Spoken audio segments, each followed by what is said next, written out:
The saga over Rob Porter, who resigned as staff secretary at the White House last week, has left broader questions about security clearances hanging in the air.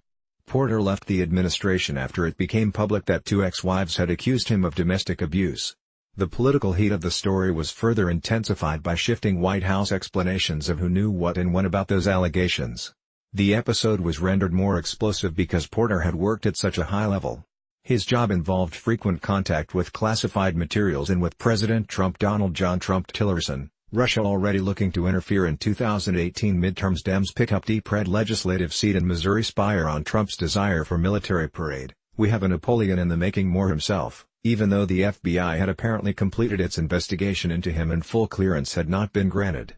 The Porter matter has renewed the spotlight on other top-level officials who still have not obtained the highest level of security clearance, more than a year after Trump's inauguration. Security clearance issues for Jared Kushner. Jared Cory Kushner. Meghan McCain, Melania is my favorite Trump, by far. Dem lawmaker to Trump, how dare you lecture us about treason. Husband of former Trump family personal aide joins EPA, report more. The president's son-in-law and a senior advisor have often been highlighted. 6 Democratic senators wrote to FBI Director Christopher Wray on Wednesday asking for a full list of White House staffers working without full security clearance. We are deeply concerned that high-level officials operating under an interim security clearance, like Jared Kushner, read the president's daily intelligence briefing. The senators wrote. An NBC News report on Thursday found that, as of November, more than 130 political appointees working in the executive office of the president did not have permanent security clearances. Among the people in that category were the president's daughter, Ivanka Trump. Ivanka, Marie Trump. Meghan McCain, Melania is my favorite Trump, by far. Ivanka Trump to lead presidential delegation for Winter Olympics closing ceremony. Rubio on push for paid family leave. We still have to work on members of my own party more. And director of social media Dan Scavino. NBC also listed White House counsel Don McGahn and Press Secretary Sarah Huckabee Sanders as having interim clearance as of November. The scale of the issue is considered remarkable by some observers. Mark Seid, a Washington attorney who specializes in national security matters, emphasized, while I can tell you it has never happened before, I can guarantee it is very unusual.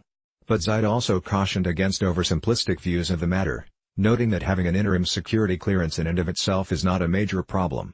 Even having an interim over a year is not by itself an issue. There could be many reasons for that, he said. Sanders has been asked about the security clearance process in light of the Porter matter in recent days, but has asserted that she is unable to talk about it in specific terms. Asked on Tuesday whether people without permanent clearance had their access to classified information limited, she responded, I can't speak to whether people have interim or permanent security clearances at all, and therefore can't comment on the process. The question had received fresh attention because of testimony Tuesday by Dan Coats. Dan Ray Coats. The danger of injecting politics into our American intelligence agencies. Dan Coats met with Kelly to air concerns about Memo release, report. CIA head defends meeting with Russian spy chief Moore, the director of national intelligence. Referring in general terms to people with interim security clearances, Coats told the Senate Intelligence Committee that access has to be limited in terms of the kind of information they can be in a position to receive or not receive. Critics expressed deep concern over the situation at the White House. The security of our country should be a nonpartisan issue,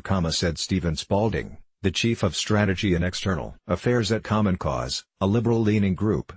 But the fact that Trump's son-in-law is still in the West Wing given the complete chaos that has enveloped the White House.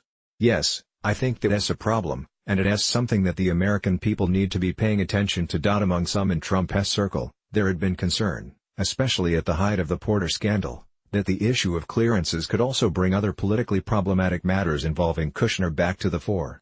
Kushner had to correct his original security clearance forms because they omitted details of about 100 foreign contacts.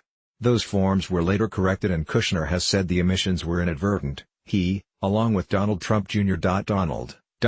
John Trump Jr. denies father is racist. Black leaders who criticize all have pictures with him. Bannon likely to meet next week with Mueller, report. Meghan McCain, Melania is my favorite Trump, by far more. And then Trump campaign manager Paul John Manafort. Then lawmaker to Trump, how dare you lecture us about treason. Trevor Noah, Hannity is Trump's Archbishop of Bulls. DOJ wants Manafort's suit against Mueller dismissed. Moore attended a deeply contentious June 2016 meeting at Trump Tower with a Russian lawyer that is being investigated by special counsel Robert Mueller. Robert Swan Mueller says, U.S. should applaud choice of Mueller to lead Russia probe. Moore In June 2017, The Washington Post also reported that Mueller was investigating Kushner's finances and business dealings. But other Republicans,